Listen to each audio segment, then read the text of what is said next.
Hello students welcome back to my YouTube channel knowledge gainer সকলোকে মোৰ চেনেললৈ স্বাগতম জনাইছো। আজি মই লৈ আহিছো যোৱাকালি হৈ যোৱা শোণিতপুৰ ডিস্ট্ৰিক্টৰ ক্লাছ 9 সায়েন্সৰ কোৱেশ্চন পেপাৰ।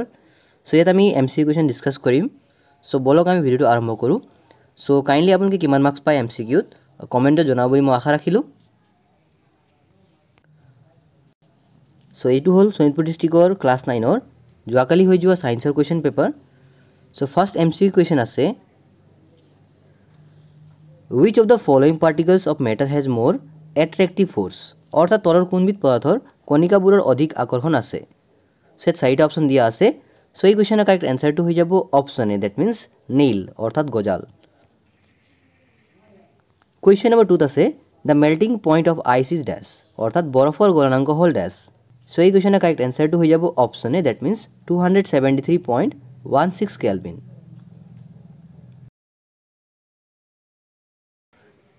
Question number 3 আছে while putting clothes for drying up we spread them out find out the reason ভিজা কাপোৰ শুকাবলৈ দিউতে আমি বহলকৈ মেলি দিউ কাৰণটো কি। সো এই কোৱেশ্চনৰ কাৰেক্ট আনসাৰটো হৈ যাব option B, that means an increase in surface area increases rate of evaporation অৰ্থাৎ পৃষ্ঠকালি বৃদ্ধি হলে কি হয় বাষ্পীভৱনৰ বেগ বাঢ়ি যায়। Question number 4 আছে a student adds 5 gram sugar in 100 ml water after stirring for some time the student noticed a clear solution why the student was unable to see the sugar particle অৰ্থাৎ ছাত্ৰ এজনে 5 গ্ৰাম চেনি 100 millilitre পানীত কিছু সময় মিহলোৱাৰ পিছত এটা পৰিষ্কাৰ দ্ৰৱণ দেখা পালে। গতিকে ছাত্ৰজনে কিয় চেনিৰ কণিকাবোৰ দেখি পাবলৈ সক্ষম নহল। সো ইয়াৰ কাৰণটো কি হয়। সো এই কোৱেশ্চনৰ কাৰেক্ট আনসাৰটো হৈ যাব option C, that means they are too small অৰ্থাৎ কণিকাবোৰ ক্ষুদ্ৰাতি ক্ষুদ্ৰ। Question number 5 আছে what is the physical state of water at 0 degree Celsius অৰ্থাৎ 0 ডিগ্ৰী সেলসিয়াছত পানীৰ ভৌতিক অৱস্থা কি বুলি আমাক সুধিছে। সো এই কোৱেশ্চনৰ কাৰেক্ট আনসাৰটো হৈ যাব option C, that means solid and liquid. Question number 6 আছে which gas forms the liquid first as the air is cooled অৰ্থাৎ বায়ু চেঁচা কৰিলে কোনটো গেছ প্ৰথমতে তৰল হয়। সো চাৰিটা অপচন দিয়া আছে যেনে নাইট্ৰজেন, অক্সিজেন, আৰ্গন আৰু কাৰ্বন ডাই অক্সাইড। গতিকে এই কোৱেশ্চনৰ কাৰেক্ট আনসাৰটো হৈ যাব option B, that means oxygen মনত ৰাখিবা। Question number 7 আছে which of the following materials fall in the category of a pure substance অৰ্থাৎ তলৰ কোনবিধ বিশুদ্ধ পদাৰ্থৰ খাৰিত পৰিব। সো চাৰিটা অপচন দিয়া আছে যেনে মিল্ক, এয়াৰ, মাৰ্কিউৰি আৰু ক্যালসিয়াম অক্সাইড। সো এই কোৱেশ্চনৰ কাৰেক্ট আনসাৰটো হৈ যাব option C, that means mercury অৰ্থাৎ পাৰা। এতিয়া আগবাঢ়িছো কোৱেশ্চন নম্বৰ 8 লৈ। ইয়াত দিয়া আছে যে a student is asked to make a homogeneous mixture he is provided with the following substances অৰ্থাৎ এজন ছাত্ৰক এটা সমহত্ব মিশ্ৰণ তৈয়াৰ কৰিবলৈ তলত উল্লেখিত বস্তু কেইটা দিয়া হ'ল। সেই বস্তু কেইটা হ'ল water, soil, salt, milk আৰু oil. Which two substances should the student mix to form the mixture অৰ্থাৎ ছাত্ৰজনে কোন দুবিধ পদাৰ্থৰ মিশ্ৰণটো তৈয়াৰ কৰিব। সো আমি সকলোৱে জানো যে সমহত্ব মিশ্ৰণ মানে কি হয়। সমহত্ব মিশ্ৰণ মানে হ'ল এনে এটা মিশ্ৰণ য'ত নেকি ইয়াৰ সংযুক্তি সুষম থাকে, হয় নহয়। সো আমি কোন দুটা পদাৰ্থৰ মিশ্ৰণ ল'ব লাগিব। সো এটা হ'ল ওৱাটাৰ আৰু আনটো হ'ল সাল্ট মানে নিমখ। সো আমাৰ কাৰেক্ট আনসাৰটো হৈ যাব option B, that means A and C. Question number 9 আছে from solution of salt water how would you separate the salt from water অৰ্থাৎ নিমখ পানীৰ দ্ৰৱণৰ পৰা নিমখ পৃথক কৰিবলৈ কি পদ্ধতি প্ৰয়োগ কৰিবা। সো ইয়াত চাৰিটা অপচন দিয়া আছে যেনে ফিল্ট্ৰেশ্যন, ইভাপৰেশ্যন, চেণ্ট্ৰিফিউজেশ্যন আৰু ডিষ্টিলেশ্যন। গতিকে এই কোৱেশ্চনৰ কাৰেক্ট আনসাৰটো হৈ যাব অপচন বি অৰ্থাৎ ইভাপৰেশ্যন। আৰু লগতে অপচন ডিও কাৰেক্ট হ'ব পাৰে কিয় ডিষ্টিলেশ্যন হ'ল ইভাপৰেশ্যনৰ এটা এডভান্স টেকনিক। গতিকে আইদাৰ বি বা ডি দুটা লিখিলে আনসাৰ মানে শুদ্ধ হ'ব। যিহেতু ইয়াত আমাৰ দুটা অপচন চুজ কৰিব দিয়া নাই সো আমি মোষ্ট একুৰেট কি হ'ব ইভাপৰেশ্যন আমি ঠিক কৰিম। এতিয়া আগবাঢ়িছোঁ কুৱেশ্চন নম্বৰ 10 লৈ। ইয়াত আমাক দুটা ষ্টেটমেণ্ট দিয়া আছে যেনে statement A the particles of solution R very smaller in size অৰ্থাৎ দ্ৰৱণৰ কণিকাবোৰৰ আকাৰ বৰ ক্ষুদ্ৰ। সো এইটো ষ্টেটমেণ্ট কাৰেক্ট হয়। সো তেনেদৰে তোমালোকৰ ষ্টেটমেণ্ট বিত দিয়া আছে যে the path of light is not visible in a solution. গতিকে যিহেতু দ্ৰৱণৰ কণিকাবোৰ ক্ষুদ্ৰ সেইকাৰণে লাইট স্কেটাৰ নহ'ব, সেইমতে ষ্টেটমেণ্ট বিও ট্ৰু হ'ব, that means both A and B are true.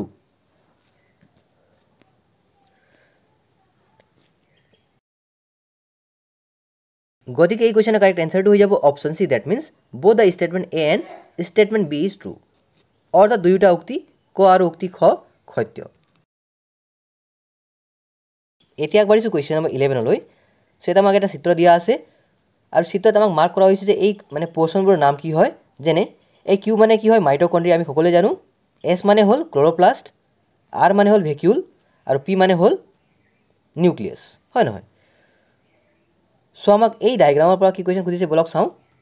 ইয়াত আমাক কৈছে যে which marked parts is responsible for generation of energy।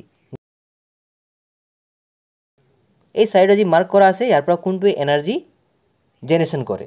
গতিকে আমি সকলোৱে জানো যে মাইটকণ্ড্ৰিয়া কি কৰে, এনাৰ্জি জেনেৰেশ্যন কৰে। গতিকে option B is the right answer.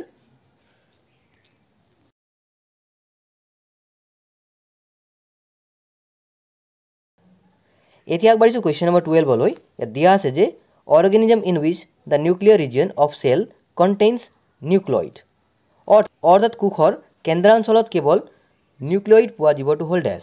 গতিকে নিউক্লিয়ইড ক'ত পোৱা যায়, অনলি প্ৰকেৰিয়টিক চেলত। গতিকে এই চাৰিটাৰ ভিতৰত কোনটো প্ৰকেৰিয়টিক হ'ব, অপশ্যন এ, অৰ্থাৎ বেক্টেৰিয়া। কুৱেশ্যন নম্বৰ 13ত আছে। এতিয়া আগবাঢ়িছোঁ কুৱেশ্যন নম্বৰ 13লৈ। ইয়াত দিয়া আছে যে Robert Brown discovered this part of the cell, অৰ্থাৎ ৰবাৰ্ট ব্ৰাউনে আৱিষ্কাৰ কৰা কোষৰ অংশটো হ'ল ডেছ। গতিকে এই কুৱেশ্যনৰ কাৰেক্ট এনচাৰটো হৈ যাব option C, that means nucleus.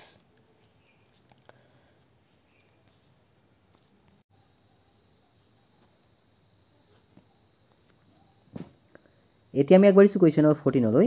ইয়াত দিয়া আছে যে do all cells look alike in terms of shape and size, অৰ্থাৎ আকাৰ আৰু আকৃতিৰ ফালৰ পৰা সকলোবিলাক কোষ হুবহু একেনে। চ' চাৰিটা অপশ্যন দিয়া আছে।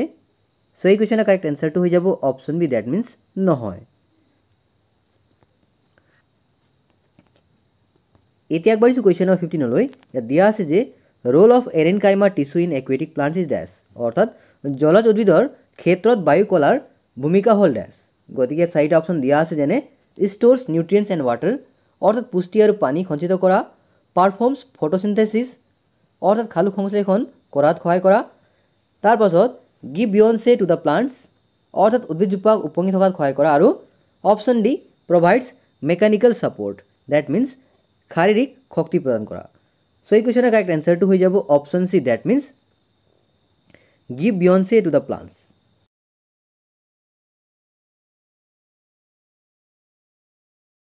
এতিয়া আগবাঢ়িছোঁ কুৱেশ্যন নম্বৰ 16লৈ। ইয়াত দিয়া আছে যে identify the type of tissue shown in the image, অৰ্থাৎ চিত্ৰত দেখুওৱা কলাবিধ চিনাক্ত কৰা। চ' ইয়াত আমাক চিত্ৰ এটা দিছে।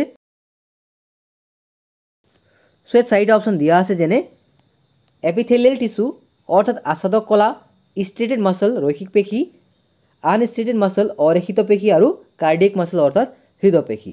গতিকে এই কুৱেশ্যনৰ কাৰেক্ট এনচাৰটো হৈ যাব option C, that means unstriated muscle.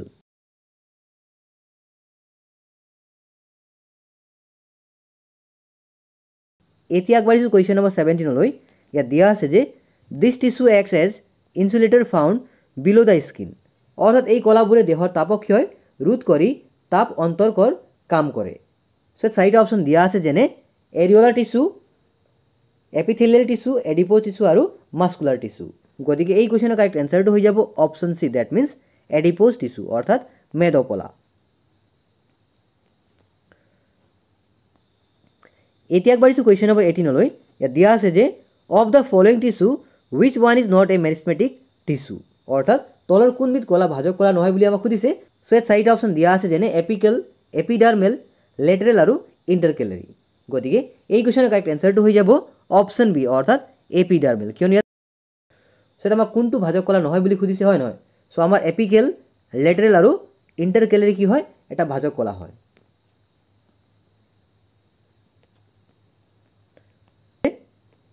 এতিয়া আগবাঢ়িছোঁ কুৱেশ্যন নম্বৰ 19লৈ। ইয়াত দিয়া আছে যে the tissues associated with the movement of the body are dash, অৰ্থাৎ প্ৰাণী দেহৰ চলনৰ লগত জড়িত কলাসমূহ হ'ল ডেছ। চ' ইয়াত চাৰিটা অপশ্যন দিয়া আছে, যেনে nervous tissue, involuntary muscle, option C voluntary muscle, আৰু অপশ্যন ডি কানেক্টিভ টিচু। গতিকে এই কুৱেশ্যনৰ কাৰেক্ট এনচাৰটো হৈ যাব option C, that means 1, 3 and 4।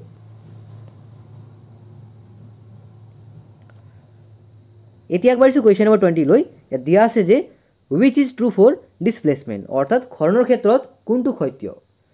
চ' অপশ্যনে দিয়া আছে ইট কেনট বি 0 অৰ্থাৎ ই শূন্য হ'ব নোৱাৰে। Option B is magnitude is greater than the distance travel by the body অৰ্থাৎ ইয়াৰ মান বস্তুটোৱে অতিক্ৰম কৰা দূৰত্বতকৈ বেছি। চ' আমাক ইয়াত চাৰিটা অপশ্যন দিয়া আছে যেনে both A and B are true অৰ্থাৎ A আৰু B দুইটাই সত্য। Option B A is true but B is false অৰ্থাৎ A সত্য আৰু B অসত্য। Option C A is false but B is true অৰ্থাৎ A অসত্য আৰু B সত্য। আৰু option D both A and B are false অৰ্থাৎ A আৰু B দুইটাই অসত্য।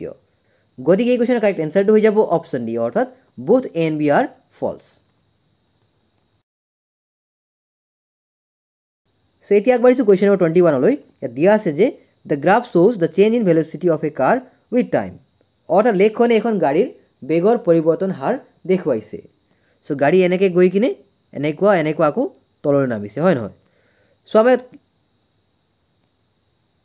চ' আমাক গ্ৰাফত দেখুৱাইছে যে গাড়ী এনেকৈ ট্ৰেভেল কৰিছে আকৌ এনে তললৈ নামিছে হয় নহয়। চ' আমি এই গ্ৰাফৰ ভিত্তিত এটা কুৱেশ্যন কৰিব লাগিব which portion of the graph indicates negative acceleration for the car অৰ্থাৎ লেখৰ কোনটো অৱস্থানে গাড়ীখনৰ ঋণাত্মক ত্বৰণ সূচায়। তো যদি আমি এই গ্ৰাফটো লক্ষ্য কৰোঁ আমি সদায় জানো যে যেতিয়া ৰেষ্টলৈ আহে হয় নহয় এচিলেৰেশ্যন কি হ'ব নেগেটিভ হৈ যাব। চ' আমাৰ ইয়াত লাহেকৈ ধুনীয়াকৈ গৈ আছে ট্ৰেভেল কৰি আছে এনেকৈ ইকুৱেল আকৌ এনেকৈ গৈ আছে হয় নহয়। চ' এতিয়া এই নামিছে যেতিয়া 0 হৈছে ৰেষ্টত আহিছে চ' এতিয়া কি হ'ব ইয়াত নেগেটিভ এচিলেৰেশ্যন হ'ব ডেট মিনছ সেই অংশটো কি হ'ব ডি ই হ'ব হয় নহয়। চ' আমি ক'ব পাৰোঁ যে option D is the right answer হয় নহয়।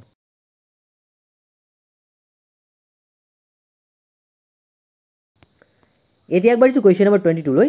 দিয়া আছে যে a man walks a distance of 5 kilometre from his house to the market and returns back home along the same path what is the displacement after 1 hour অৰ্থাৎ কি হৈছে এজন মানুহে ৱাক কৰিছে নিজৰ ঘৰৰ পৰা মাৰ্কেটলৈ। এইটো তেওঁৰ ঘৰ হয় এইচ আৰু ইয়াৰ পৰা মাৰ্কেট গৈছে এম। চ' ইয়াৰ ডিষ্টেঞ্চ হ'ল 5 কিলোমিটাৰ কিমান হয় 5 কিলোমিটাৰ। তেওঁ আকৌ ছেম পথেৰে আকৌ ঘৰলৈ উভতি আহিছে। চ' আমাক কৈছে যে 1 ঘণ্টাৰ পাছত সেই মানুহজনৰ ডিছপ্লেচমেণ্ট কিমান হ'ব। চ' আমি সদায় জানো যে ডিছপ্লেচমেণ্ট মানে কি হয় final distance minus initial distance. So' গতিকে ফাইনেল কিমান হ'ব 5 আৰু ইনিচিয়েল কিমান হ'ব 5 ডেট মিনছ 0। গতিকে এই কুৱেশ্যনৰ কাৰেক্ট এনচাৰটো হৈ যাব অপশ্যন চি অৰ্থাৎ 0 কিলোমিটাৰ। এতিয়া আগবাঢ়িছোঁ কুৱেশ্যন নম্বৰ 23লৈ। ইয়াত দিয়া আছে যে an object travels a distance of 14 metre in 4 second এইটো 14 মিটাৰ ডাবলকৈ দিছে and 16 metre in another 6 second what is the average speed of the object অৰ্থাৎ বস্তু এটাই 14 মিটাৰ দূৰত্ব 4 ছেকেণ্ডত আৰু তাৰপিছত 16 মিটাৰ দূৰত্ব 6 ছেকেণ্ডত অতিক্ৰম কৰে। চ' আমি এভাৰেজ স্পীডটো ওলাব লাগিব। চ' আমি কেনেকৈ উলিয়াম আমাৰ ফৰ্মুলাটো কি হয় এভাৰেজ স্পীডৰ এভাৰেজ স্পীড ইয়াৰ ফৰ্মুলাটো কি আছিলে টোটেল ডিষ্টেঞ্চ টোটেল মই ডিষ্টেঞ্চ লিখিছোঁ শ্বৰ্ট ফৰ্মত DIS total time taken total time.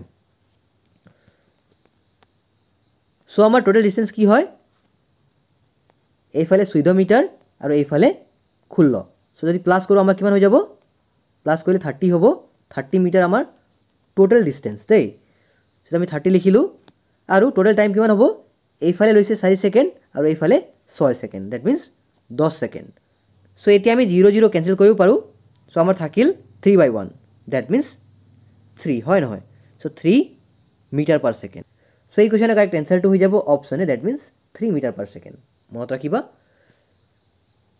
চ' কিমানজনে এই কুৱেশ্যনৰ এনচাৰটো 3 মিটাৰ পাৰ ছেকেণ্ড লিখিছা কাইণ্ডলি কমেণ্টত জনাবা।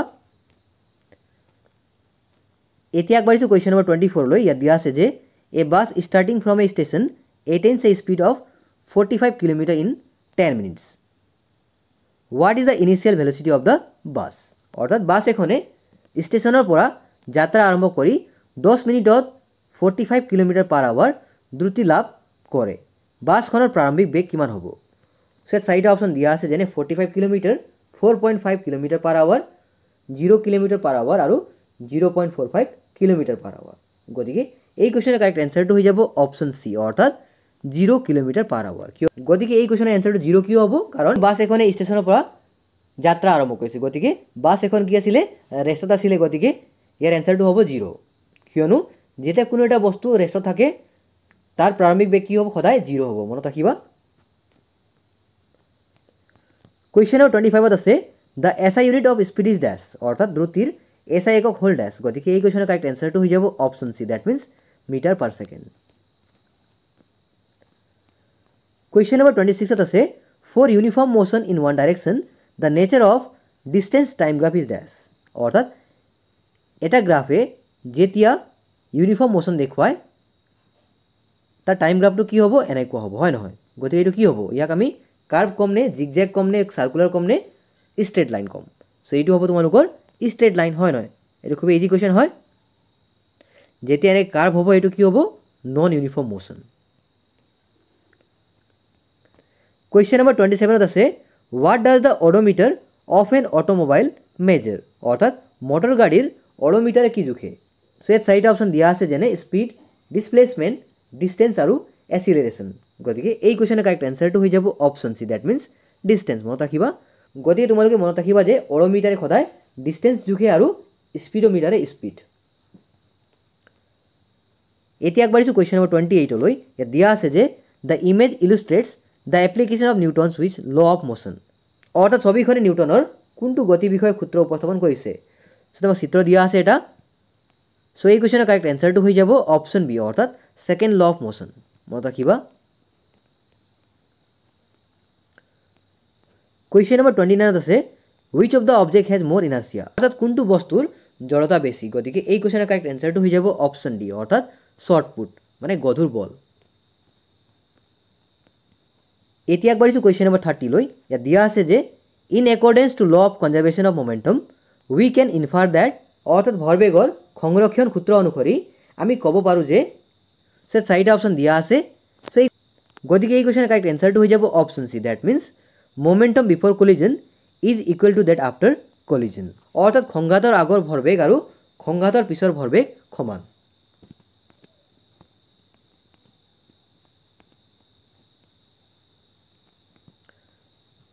Question number 31 আছে the ratio of weight of an object on the moon to the weight of the object on the earth is dash অর্থাৎ চন্দ্ৰৰ পৃষ্ঠত বস্তুৰ ওজন আৰু পৃথিৱীত বস্তুৰ ওজনৰ অনুপাত dash গতিকে এই কোৱেশ্যনৰ কাৰেক্ট এনসাৰটো হৈ যাব অপশন বি দ্যাট মিন্স 1/6 মনত ৰাখিবা এতিয়া আগবাঢ়িছো কোৱেশ্যন নম্বৰ 32 লৈ দিয়া আছে যে which of the following is not based on Archimedes principle অৰ্থাৎ তলৰ কোনবিধ আৰ্কিমিডিছৰ সূত্ৰৰ আধাৰত নিৰ্মিত নহয় সো চাৰিটা অপশন দিয়া আছে যেনে লেক্টোমিটাৰ হাইড্ৰোমিটাৰ সাবমেৰাইন আৰু বেৰোমিটাৰ গতিকে এই কোৱেশ্যনৰ কাৰেক্ট এনসাৰটো হৈ যাব option D that means barometer এতিয়া আগবাঢ়িছো কোৱেশ্যন নম্বৰ 33 লৈ ইয়াত দিয়া আছে যে mass of an object is 10 kg what is its weight on the earth অৰ্থাৎ বস্তু এটাৰ ভৰ 10 kg গতিকে পৃথিৱীত ইয়াৰ ওজন কিমান সো চাৰিটা অপশন দিয়া আছে যেনে 10 নিউটন 9.8 নিউটন 98 নিউটন আৰু 1.0 নিউটন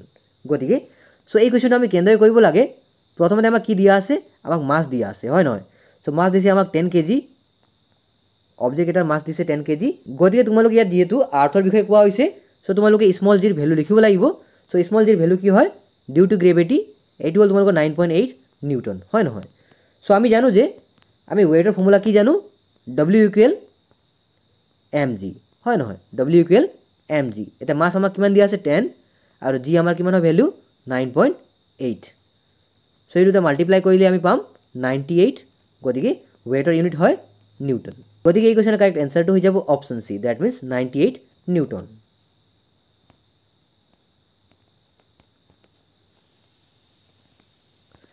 এতিয়া আগবাঢ়িছো কোৱেশ্যন নম্বৰ 34 লৈ ইয়াত দিয়া আছে যে acceleration due to gravity varies on the surface of the earth which of the following statement is true অৰ্থাৎ ভূপৃষ্ঠত মধ্যাকৰ্ষণিক ত্বৰণৰ মান পৰিৱৰ্তন হয় তলৰ কোনটো উক্তি সত্য বুলি আমাক কৈছে সো এই চাৰিটা অপশন দিয়া আছে যেনে এ number it decreases from poles to the equator অৰ্থাৎ মেৰুৰ পৰা বিষুৱলৈ ইয়াৰ মান কমে option B it increases from poles to the equator অৰ্থাৎ মেৰুৰ পৰা বিষুৱলৈ ইয়াৰ মান বাঢ়ে option C sometimes it increases from poles to the equator আৰু option D it remains constant throughout the surface গতিকে এই কুৱেশ্যনৰ কাৰেক্ট এনচাৰটো হৈ যাব option A, that means it decreases from poles to the equator, অৰ্থাৎ মেৰুৰ পৰা বিষুৱলৈ ইয়াৰ মান সদায় কমে, মনত ৰাখিবা। এতিয়া আগবাঢ়িছোঁ কুৱেশ্যন নম্বৰ 35লৈ। ইয়াত দিয়া আছে যে the S I unit of relative density is dash, অৰ্থাৎ আপেক্ষিক ঘনত্বৰ এছ আই একক হ'ল ডেছ। গতিকে এই কুৱেশ্যনৰ কাৰেক্ট এনচাৰটো হৈ যাব option A, that means KG per metre cube. এতিয়া আগবাঢ়িছোঁ কুৱেশ্যন নম্বৰ 36লৈ। ইয়াত দিয়া আছে যে the force of attraction between any two objects in this universe is known as dash, অৰ্থাৎ বিশ্ব ব্ৰহ্মাণ্ডৰ দুটা বস্তুৰ মাজৰ আকৰ্ষণ বল হৈছে ডেছ। গতিকে এই কুৱেশ্যনৰ কাৰেক্ট এনচাৰটো হৈ যাব option B, that means gravitational force, that means মহাকৰ্ষণ বা মহাকৰ্ষণ শক্তি। এতিয়া আগবাঢ়িছোঁ কুৱেশ্যন নম্বৰ 37লৈ। ইয়াত দিয়া আছে যে of the following which disease is cause by virus, অৰ্থাৎ তলৰ কোনকেইটা ভাইৰাছজনিত ৰোগ। চ' ইয়াত চাৰিটা অপশ্যন দিয়া আছে, যেনে কমন কোল্ড মানে পানী লগা, মেলেৰিয়া, ইনফ্লুৱেঞ্জা আৰু এনথ্ৰেক্স। এতিয়া আমি সকলোৱে জানো যে মেলেৰিয়া আৰু এনথ্ৰেক্স এই দুটা তোমাৰ বেক্টেৰিয়াজনিত ৰোগ হয়। চ' আমাৰ অপশ্যন থাকিল এ আৰু চি, ডেট মিনছ এ আৰু চি, কমন কোল্ড আৰু ইনফ্লুৱেঞ্জা এইটো হ'ল ভাইৰাছজনিত ৰোগ। চ' আমাৰ কাৰেক্ট এনচাৰটো হৈ যাব option B, that means A and C.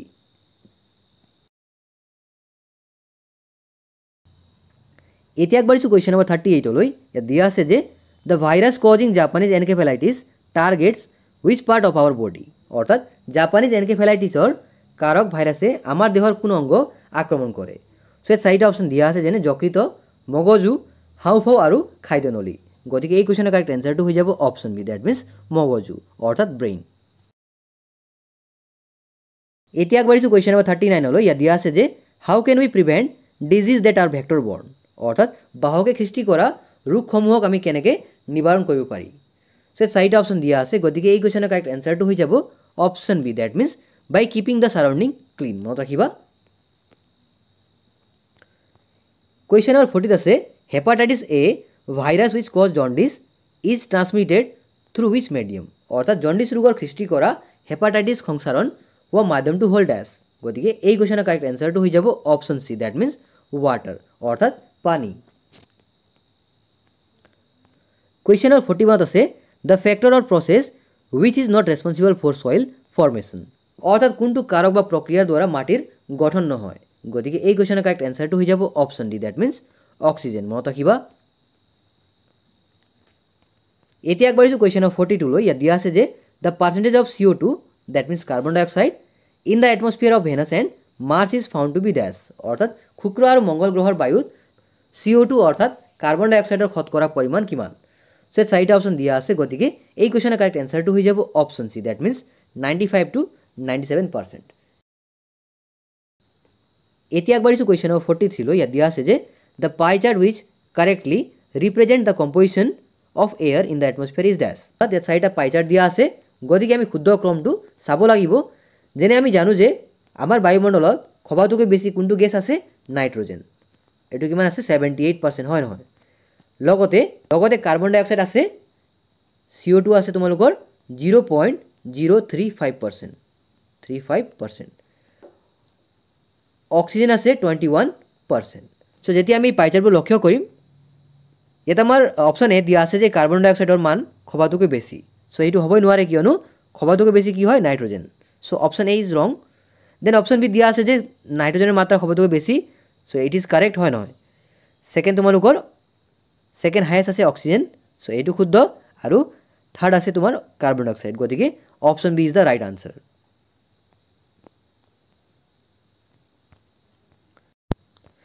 এতিয়া আগবাঢ়িছোঁ কুৱেশ্যন নম্বৰ 44লৈ। ইয়াত দিয়া আছে যে ammonification and nitrification process is part of which biochemical cycle, অৰ্থাৎ এমনিয়াকৰণ আৰু নাইট্ৰিফিকেশ্যন প্ৰক্ৰিয়া কোনটো জীৱ ভূ ৰাসায়নিক চক্ৰৰ এটা অংশ। চ' ইয়াত চাৰিটা অপশ্যন দিয়া আছে, যেনে water cycle, carbon cycle, oxygen cycle আৰু নাইট্ৰজেন চাইকেল। গতিকে এই কুৱেশ্যনৰ কাৰেক্ট এনচাৰটো হৈ যাব option D, that means nitrogen cycle, মনত ৰাখিবা। কুৱেশ্যন নম্বৰ 45 আছে the formula of ozone is dash, অৰ্থাৎ অজনৰ সংকেত হ'ল ডেছ। গতিকে এই কুৱেশ্যনৰ কাৰেক্ট এনচাৰটো হৈ যাব option C, that means O3, মনত ৰাখিবা। তিনিটা অক্সিজেনক কোৱা হয় অজন। গতিকে এয়া আছিল শোণিতপুৰ ডিষ্ট্ৰিক্টৰ ৰিচেণ্টলি হৈ যোৱা ক্লাছ 9ৰ ছায়েন্সৰ কুৱেশ্যন পেপাৰ। আই হোপ তোমালোকে এক্সাম ভালে দিছা। চ' তোমালোকে নিজৰ এনচাৰৰ সৈতে ভিডিঅ'ৰ এনচাৰবোৰ মিলাই ল'বা আৰু কাইণ্ডলি তোমালোকে কমেণ্ট ছেকশ্যনত জনাবা যে তোমালোকে কিমান মাৰ্কছ পাবা। চ' লগ পাম অন্য এটি ভিডিঅ'লৈ, তেতিয়ালৈকে পঢ়ি থাকা শিকি থাকা। So' once again thank you so' much and all the best for your upcoming exams.